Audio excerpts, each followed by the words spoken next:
अस्सलाम वालेकुम स्टूडेंट्स। जैसे कि आपको पता है कि हम जीसी मेन कैंपस और जीसी एप्लीकेटेड कॉलेजेस के कोर्सेज़ करवा रहे हैं। हमने डिफरेंट सेमेस्टर के स्टूडेंट्स को डिफरेंट कोर्सेज़ करवाए हैं। हम बीएस 7 सेमेस्टर और एमएससी 3rd सेमेस्टर को एडवांस सेट थ्योरी का कोर्स करवा रहे हैं। बहुत से लेक्चर्स हमने ऑलरेडी अपलोड किए हैं। आज की वीडियो लेक्चर में हम डिनोमिनेबल के बारे में पढ़ेंगे। बेसिकली हमारे पास जो क्वेश्चन है वो क्या है, show that G is denominator. ठीक है, डिनोमिनेबल। हमने जी को, सेट ऑफ इंटीजर्स को डिनोमिनेबल शो करवाना है कि ये डिनोमिनेबल है। लेकिन इसको सेट ऑफ इंटीजर्स को डिनोमिनेबल प्रूव करने से पहले हमें ये पता होना चाहिए कि डिनोमिनेबल क्या है।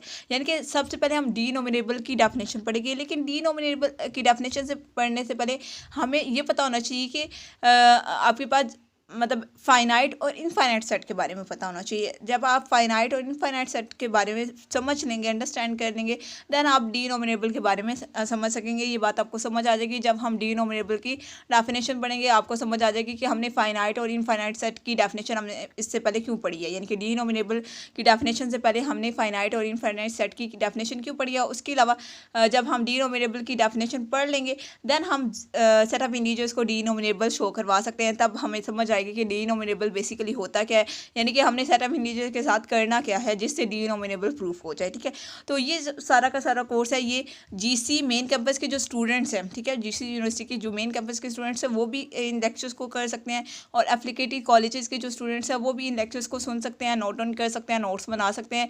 क्योंकि हम पूरी की पूरी आउटलाइन को कवर कराते हैं। हमने सारे के सारे टॉपिक्स को टच करना है, पूरी की पूरी आउटलाइन आपको कवर करवानी है। और ये सारे के सारे जो लेक्चर्स हैं ये स्टूडेंट की डिमांड पे हम अपलोड कर रहे होते हैं। तो इसलिए आपने सारे के सारे क्लासमेट्स को सबको शेयर किया करें, स्टेटस वगैरह लगाया करें, लिंक को शेयर किया करें ज़्यादा से ज़्यादा, ताकि सबको बेस्ट से बेस्ट कंटेंट मिल सके। क्योंकि जितना आप शेयर करोगे इतने आपको जल्दी वीडियो मिलेगी, इतना आपको जल्दी आउटलाइन कंप्लीट होगी। ठीक है, और देन हम कोई और बुक स्टार्ट करेंगे। जैसे हमने ऑपरेशन रिसर्च के लेक्चर्स आपके लिए अपलोड किए हुए हैं, इसके अलावा हम मज़ीद बुक्स भी स्टार्ट करेंगे आपके लिए, मज़ीद आउटलाइंस को कवर करवाएंगे। आपने क्या करना है, मेरे चैनल को सब्सक्राइब करना है, वीडियो अच्छी लगती है तो लाइक किया करें और अपना फीडबैक मत किया करें। ठीक है, अब बहुत से स्टूडेंट्स कहते हैं कि लेक्चर्स एक साथ नहीं मिलते, तो उसके लिए आप प्लेलिस्ट बजाया करें। बहुत से बच्चों को प्लेलिस्ट का भी नहीं पता होता, तो डिस्क्रिप्शन में प्लेलिस्ट का लिंक पड़ा होता है, उस लिंक को क्लिक किया करें, पूरी की पूरी प्लेलिस्ट ओपन हो जाएगी। उस प्लेलिस्ट में एडवांस सेट थ्योरी के जस्ट लेक्चर्स होंगे। ठीक है, आप जिस भी बुक के लेक्चर ले रहे हैं आप डिस्क्रिप्शन पे जाया करें, डिस्क्रिप्शन पे प्लेलिस्ट का लिंक पड़ा होता है, उस प्लेलिस्ट को मतलब उस लिंक को क्लिक किया करें तो आपके सामने उसी बुक से रिलेटेड सारे के सारे लेक्चर्स आ जाते हैं। ठीक है, सीक्वेंस से आप अपनी मर्ज़ी का कोई भी लेक्चर ले सकते हैं। थंबनेल पे भी मेंशन होता है कौन से टॉपिक किस जगह पे किस लेक्चर में है। ठीक है, सारी की सारी चीज़ें हमने क्लियर की होती हैं, तो आप वहाँ से जाके देख लिया करें। उसके अलावा चैनल सब्सक्राइब करने का क्या मकसद है कि आप हमारे साथ कनेक्टेड रहें। क्योंकि मेरे चैनल से आपको ना सिर्फ टॉपिक्स, ना सिर्फ आउटलाइन मिलेगी, बल्कि आपको पेपर्स के सोल्यूशन भी मेरे चैनल से ही मिलते हैं। तो आप हमारे साथ कनेक्टेड रहा करें, अपने सारे के सारे क्लासमेट्स को शेयर किया करें लिंक। तो हम स्टार्ट करते हैं आज का वीडियो लेक्चर। और सबसे पहले हम फाइनाइट और इनफाइनाइट सेट की डेफिनेशन देखेंगे, क्योंकि हमने डिनोमिनेबल की डेफिनेशन पढ़नी है, इसलिए हमने फाइनाइट और इनफाइनाइट सेट की डेफिनेशन पढ़ना ज़रूरी है। तो हम मूव करते हैं डेफिनेशंस की तरफ। पहले हम फाइनाइट सेट की डेफिनेशन पढ़ने लगे। फाइनाइट सेट क्या होता है? फाइनाइट सेट नाम से ही ज़ाहिर है कोई ऐसा सेट होगा जिसमें जो नंबर्स हैं वो हमें कोई स्पेसिफाई होंगे, यानी कि हमें पता होगा उन नंबर्स का। ऐसे सेट को हम फाइनाइट सेट बोलते हैं। लाइक मैं कोई सेट लेती हूँ 1 2, ठीक है, एक सेट है जिसमें 2 एलिमेंट हैं, और ये आपके पास एक फाइनाइट सेट है जिसमें हमें पता है कि 2 ही नंबर है, एक 1 है और एक 2 है। ठीक है, इसी तरह से कोई भी रैंडमली नंबर्स हो सकते हैं। यानी कि फाइनाइट सेट ऐसा सेट है जिसमें हमें एलिमेंट्स का पता होना चाहिए। ठीक है, a set is said to be finite if it has finite number of elements, यानी कि उसमें जो नंबर ऑफ एलिमेंट्स है वो फाइनाइट होना चाहिए, वो स्पेसिफिक होना चाहिए। ऐसा नहीं है कि आपके पास आप कहते हो 1 2 3 अप टू सो ऑन, तो अप टू सो ऑन अब हमें नहीं पता कि आगे नंबर्स क्या हैं और कितने हैं। ठीक है, तो फाइनाइट सेट हमेशा क्या होता है, काउंटेबल सेट होता है। तो ये आपके पास फाइनाइट सेट की डेफिनेशन है। सिंपल सी डेफिनेशन है फाइनाइट सेट की, इसमें कुछ ऐसा याद करने वाला नहीं है, आपने सिंपली इसको नोट डाउन कर लेना है। और आपसे कोई भी पूछे कि फाइनाइट सेट काउंटेबल होते हैं या अनकाउंटेबल होते हैं, तो आपने बताना है कि फाइनाइट सेट हमेशा काउंटेबल होते हैं। इसके अलावा हम काउंटेबल को भी डिटेल में पढ़ेंगे, लेकिन आपने फिलहाल इतना याद रखना है कि फाइनाइट सेट जो होते हैं वो काउंटेबल होते हैं। अब हम इनफाइनाइट सेट पढ़ लेते हैं, इनफाइनाइट सेट क्या होते हैं। नेक्स्ट आपके पास डेफिनेशन है इनफाइनाइट सेट की। इनफाइनाइट सेट क्या होते हैं? A set is said to be infinite set if it is equivalent to its proper subset. ऐसा सेट, ऐसे सेट को हम इनफाइनाइट सेट बोलते हैं जो किसके इक्विवेलेंट होता है, equivalent to its some proper subset के इक्विवेलेंट हो, ऐसे सेट को हम क्या बोलते हैं, इनफाइनाइट सेट बोलते हैं। तो अब देखिए स्टूडेंट्स, हमने इनफाइनाइट सेट की जब डेफिनेशन पढ़ी है तो वहाँ पर एक वर्ड आ रहा था प्रॉपर सबसेट का। प्रॉपर सबसेट क्या होता है, सबसे पहले हम प्रॉपर सबसेट की डेफिनेशन पढ़ लेते हैं ताकि हमें प्रॉपर सबसेट का अच्छे से समझ आ जाए, देन हम इनफाइनाइट सेट की डेफिनेशन पढ़ेंगे। A proper subset is where the element of one are entirely contained within the other and other set always contain more items। अब इस बात का मतलब क्या है कि आपके पास यहाँ पर सेट बी है, ठीक है, ए जो है वो प्रॉपर सबसेट है बी का। कैसे, आपके पास सेट बी, मैं कहती हूँ कि सेट बी, ये आपके पास एक सेट बी है जिसमें एलिमेंट्स हैं 5 एलिमेंट्स हैं सेट बी में, ठीक है, 1 2 3 4 5, ठीक है, ये सेट में एलिमेंट्स हैं। मैं कहती हूँ कि ये जो 1 2 3 4 ये एलिमेंट यहाँ पर है और 5 कहीं पे यहाँ पर है, ठीक है। अब देखें ए में कितने सेट हैं, ए सेट में कितने एलिमेंट हैं, 4 हैं, तो मैं कहती हूँ ये सेट ए है, ठीक है, इस तरह से। अब देखें सेट प्रॉपर सबसेट की डेफिनेशन क्या है, आसान अल्फाजों में, कि आपके पास ऐसा सेट जिसमें, अब सेट बी आपके पास एक बड़ा सेट है, सेट ए जो है आपके पास सेट ए में एक एलिमेंट नहीं है सेट बी का, यानी कि सारे के सारे एलिमेंट हो लेकिन एक एलिमेंट ना हो सेट ए में, तभी ए सेट जो है सेट बी का प्रॉपर सेट बनेगा। सेट बी के जो एलिमेंट्स हैं उन एलिमेंट्स में से जो सेट ए में जो एलिमेंट्स हैं सारे के सारे एलिमेंट्स सेम हो, लेकिन एक एलिमेंट ऐसा हो जो सेट बी में है लेकिन सेट ए में ना हो, तो ऐसे सेट को आप क्या बोलते हो, प्रॉपर सबसेट। तो ए आपके पास यहाँ पर क्या होगा, ए प्रॉपर सबसेट होगा बी का, और इसको पढ़ते कैसे, ए प्रॉपर सबसेट बी, ये सिंबल यूज़ किया जाता है। बात समझ आ रही है आपको, क्लियरली नज़र आ रहा है कि बी सेट में जो है वो 5 एलिमेंट्स हैं और ए सेट में 4 एलिमेंट्स हैं, और 4 एलिमेंट्स जो हैं वो सिमिलर हैं बी सेट के, लेकिन बी सेट का एक एलिमेंट सेट ए में नहीं है, तो सेट ए क्या होगा, प्रॉपर सेट होगा सेट बी का। क्लियर, तो ये प्रॉपर सबसेट की डेफिनेशन है। तो अब देखिए हम अगेन जो डेफिनेशन पढ़ लेते हैं इनफाइनाइट सेट की। A set is said to be infinite if it is equivalent to its some proper subset. किसी प्रॉपर सबसेट के इक्विवेलेंट होना चाहिए, ऐसे सेट को आप इनफाइनाइट सेट बोलते हैं। अब इसकी एग्जांपल देखेंगे तो हमें मज़ीद समझ आ जाएगा। Set of natural numbers N is infinite because, आपको पता है कि आपके पास सेट ऑफ नेचुरल नंबर जो हैं, ठीक है, सेट ऑफ नेचुरल नंबर का आपको एक ऐसा सेट मिल जाता है जो इसका प्रॉपर सबसेट है। जैसे कि आपने सेट ए लिखा है जिसमें एलिमेंट्स हैं 4 5 6 अप टू सो ऑन, ठीक है, चलते जा रहे हैं। अब इसमें कौन से एलिमेंट मिसिंग है, नेचुरल नंबर में से 1 2 और 3, ठीक है, ये 3 एलिमेंट मिसिंग है, यानी कि कोई भी एक एलिमेंट नहीं होना चाहिए सेट ए में सेट एन का, ठीक है। तो यहाँ पर एक से ज़्यादा है तो भी चलेगा, यानी कि ए जो है वो प्रॉपर सबसेट है एन का। इट मीन्स कि एन आपके पास क्या है, इनफाइनाइट सेट है, ठीक है, इज दैट क्लियर। तो आपके पास एन, आपके पास नेचुरल नंबर्स जो हैं वो आपके पास क्या होते हैं, इनफाइनाइट सेट होते हैं। ये आपके पास इनफाइनाइट सेट की एग्जांपल है। क्लियर, अब हम डीनोमिनेबल की डेफिनेशन पढ़ लेते हैं। डीनोमिनेबल क्या होता है, तो अब देखिए स्टूडेंट्स, हम डीनोमिनेबल सेट की डेफिनेशन पढ़ने लगे हैं। A set is said to be denumerable if it is equivalent to set of natural number, ठीक है। डीनोमिनेबल की डेफिनेशन क्या है, आपके पास एक सेट है जो आपके पास डीनोमिनेबल होगा कब, अगर वो सेट जो है इक्विवेलेंट हो किसके, सेट ऑफ नेचुरल नंबर्स के, ठीक है, एन की। अब इसके लिए एग्जांपल्स हैं कुछ। Set of whole numbers, W is a set of whole numbers, ये आपके पास क्या है, डीनोमिनेबल है, क्योंकि जो होल नंबर्स हैं वो इक्विवेलेंट है किसके, सेट ऑफ नेचुरल नंबर्स के। यानी कि इक्विवेलेंट के लिए आपको क्या चेक करना होता है, बाइजेक्टिव मैपिंग होनी चाहिए। तो इन दोनों के दरमियान क्या है, बाइजेक्टिव मैपिंग है, तो इट मीन्स कि आपके पास ये दोनों क्या है, डीनोमिनेबल हैं। सेम चीज़ आपके पास सेट ऑफ इंटीजर्स और सेट ऑफ नेचुरल नंबर्स, इनको आप देख चुके हैं कि ये इक्विवेलेंट है। इक्विवेलेंट चेक करने के लिए आपने क्या किया था, इनकी बाइजेक्टिव मैपिंग चेक की थी, ये हम ऑलरेडी करवा चुके हैं, मेरे ही चैनल पे वीडियो लेक्चर पड़ा हुआ है, आप देख सकते हैं। इट मीन्स कि सेट ऑफ इंटीजर्स क्या है, डीनोमिनेबल है, क्योंकि सेट ऑफ इंटीजर जो हैं वो इक्विवेलेंट होते हैं सेट ऑफ नेचुरल नंबर्स के।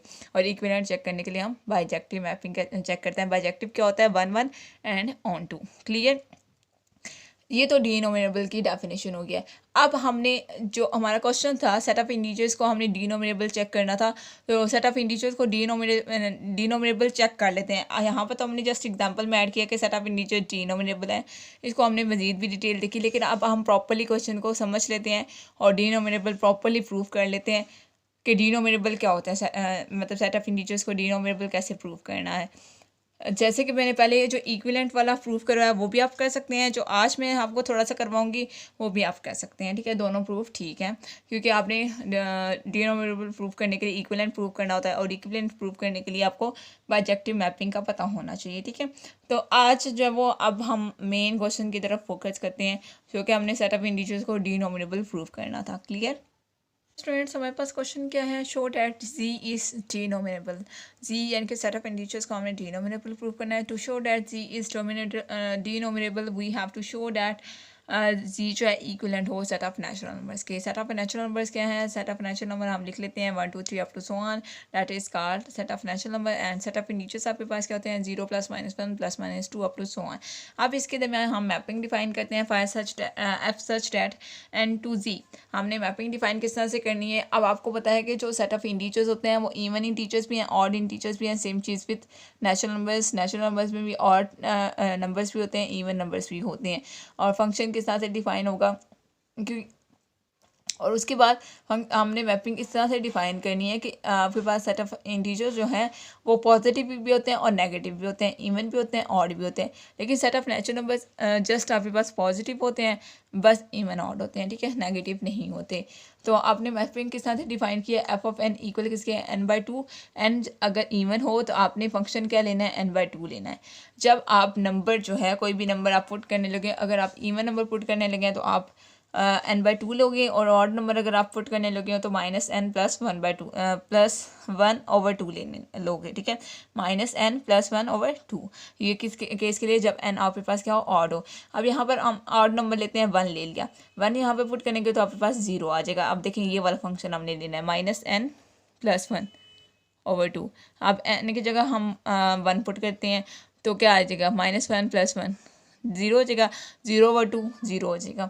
अब हम इवन के केस में, यानी कि यहाँ पे 2 है, 2 एक इवन नंबर है, तो इवन के केस में ले n/2 फंक्शन होगा, तो n की जगह 2 पुट करें, 2/2 कैंसिल हो जाएंगे, 1 आ जाएगा, तो आपके पास +1 दिख दिया। अब अगेन ऑड है, ऑड के केस में यहाँ पे n की जगह आप 3 पुट करोगे तो -3 + 1/2 करेंगे तो -1 बचेगा, क्योंकि -2/2 2 के साथ कैंसिल, -1 बचेगा। इसी तरह से आप सारी की सारी चीज़ें चेक कर सकते हैं। इवन केस के लिए अलग फंक्शन लेना है, ऑड केस के लिए अलग से फंक्शन लेना है। तो यहाँ पर देखें, जब आप सारे के सारे नेचुरल नंबर यहाँ पे पुट कर रहे हैं, 1 2 3 4 5, ये सारे के सारे नेचुरल नंबर पुट कर रहे हैं। नेचुरल नंबर पुट करने से आपके पास सेट ऑफ इंटीजर्स आ रहे हैं, यानी कि हमने मैपिंग जो डिफाइन की है, मैपिंग इस तरह से डिफाइन की है कि आप नेचुरल नंबर पुट करें तो आपके पास सेट ऑफ इंटीजर्स आए, यानी कि इनके दरम्यान मैपिंग डिफाइन की है ना, ये मैप हो रहे हैं। नंबर 1 जो है 0 पे मैप हो रहा है, 2 जो है 1 पे, 3 जो है -1 पे, इस तरह से ये मैप हो रहे हैं, ठीक है। इट मीन्स कि यहाँ पर हर एलिमेंट के कॉरस्पॉन्डिंग हमें एक यूनिक इमेज मिल रहा है। जब यूनिक इमेज मिल रहा है, इट मीन्स कि ये आपके पास क्या है, ये 1 1 है। अगर ये 1 1 है तो ऑन टू मस्ट होते हैं। आपको पता है ऑन टू क्या होता है, कि जो सेट बी का एलिमेंट है, यानी कि यहाँ पे जो सेट ऑफ इंटीजर्स हैं, उन सेट ऑफ इंटीजर्स का के जितने भी एलिमेंट है, हर एलिमेंट का यूनिक इमेज मिले। तो यहाँ पे देख सकते हैं हर एलिमेंट का आपको हर एलिमेंट का आपको इमेज मिलेगा, ठीक है। यूनिक ना भी हो तो आपको हर एलिमेंट का इमेज मिलना चाहिए। तो 1 1 मैपिंग जो होती है उसमें एक तो हर एलिमेंट जो है यूनिकली मैप करता है, दूसरा ये कि सेट बी के जो एलिमेंट्स होते हैं, यानी कि सेट ऑफ इंटीजर्स के जो एलिमेंट्स हैं, सेट ऑफ इंटीजर्स को यहाँ पर सेट बी का नाम दिया जा रहा है, ठीक है। सेट ए हमारे पास सेट ऑफ नेचुरल नंबर्स हैं, और सेट बी जो है यहाँ पर सेट ऑफ इंटीजर है, ठीक है। सेट ऑफ इंटीजर के हर एलिमेंट का हमें प्री इमेज मिल रहा है। इट मीन्स कि यहाँ पर जो मैपिंग है वो बाइजेक्टिव मैपिंग है। अगर ये मैपिंग बाइजेक्टिव है, इट मीन्स के सेट ऑफ इंटीजर्स और सेट ऑफ नेचुरल नंबर क्या है, इक्विवेलेंट है। अगर ये इक्विवेलेंट है तो इट मीन्स कि जी आपके पास क्या होगा, डिनोमिनेबल होगा।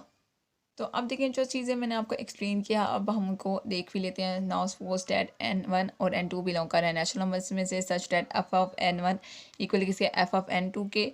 If n1 n2 are even, अगर n1 और n2 इवन है तो फंक्शन आपके पास क्या होंगे, n/2 होते हैं ना इवन के केस में। तो यहाँ पर n1 और n2 दो नंबर्स हैं, तो यहाँ पे फंक्शन क्या होगा, n1/2 और n2/2। यहाँ से 2 के साथ कैंसिल हो जाएगा, n1 इक्वल आ जाएगा n2 के। जब फंक्शन इक्वल हैं तो यहाँ पर नंबर्स भी इक्वल हैं, इट मीन्स कि यहाँ पर इवन के केस में ये जो मैपिंग है ये क्या है, 1 1 है। इसी तरह से हम ऑड के केस में चेक करेंगे, तो ऑड के केस में फंक्शन क्या है, ऑड के केस में फंक्शन है -n+1/2, ठीक है, ये फंक्शन है। तो यहाँ पर n1 और n2 दो नंबर्स हैं जिसको हम ऑड के केस में चेक करें, तो यहाँ पर हमारे पास क्या आ जाएगा, -n1+1/2 एंड -n2+1/2। इस तरह से आ जाएगा, 2 के साथ कैंसिल हो जाएगा, नेक्स्ट स्टेप में 1 1 के साथ कैंसिल हो जाएगा, और उससे नेक्स्ट स्टेप में माइनस साइन के साथ कैंसिल हो जाएगा, और n1 इक्वल आ जाएगा n2 के। इट मीन्स कि ये जो आपने नंबर्स लिए हैं नेचुरल नंबर्स पे और फंक्शन अप्लाई किया, तो आपके पास फंक्शन जो है इवन केस में भी 1 1 है और ऑड केस में भी 1 1 है। अगर इवन और ऑड केस में ऑड केस मतलब आपने चेक किया तो फंक्शन 1 वाला आ रहा है, तो इट मीन्स कि ऑन टू मस्ट होगा। अगर फंक्शन ऑन टू है, इट मीन्स कि क्या है, बाइजेक्टिव मैपिंग हो रही है। अगर मैपिंग बाइजेक्टिव है, इट मीन्स कि ये जो सेट ऑफ इंटीजर्स हैं और सेट ऑफ नेचुरल नंबर्स ये दोनों क्या इक्विवेलेंट है। अगर ये इक्विवेलेंट है, इट मीन्स कि ये जो सेट ऑफ इंटीजर्स हैं ये क्या है, डिनोमिनेबल हैं। और यही चीज़ हमने प्रूव करनी थी आज के वीडियो लेक्चर में। कोई भी चीज़ अगर समझ नहीं आती तो आप मुझसे पूछ सकते हैं। डिनोमिनेबल का जो टॉपिक है ये काफ़ी लेंथी टॉपिक है, हम इसको कम्प्लीटली आपको कवर करवाएंगे। कोई भी चीज़ समझ नहीं आती तो आप मुझसे पूछ सकते हैं, ठीक है। बहुत ज़्यादा स्टूडेंट की डिमांड थी कि डिनोमिनेबल का टॉपिक करवाया जाए, तो अब हम करवा रहे हैं। तो अपने सारे के सारे क्लासमेट्स को शेयर करना है ताकि सबको ये जो टॉपिक है इस टॉपिक के लेक्चर्स मिल सकें। ओके स्टूडेंट्स, अल्लाह हाफिज़।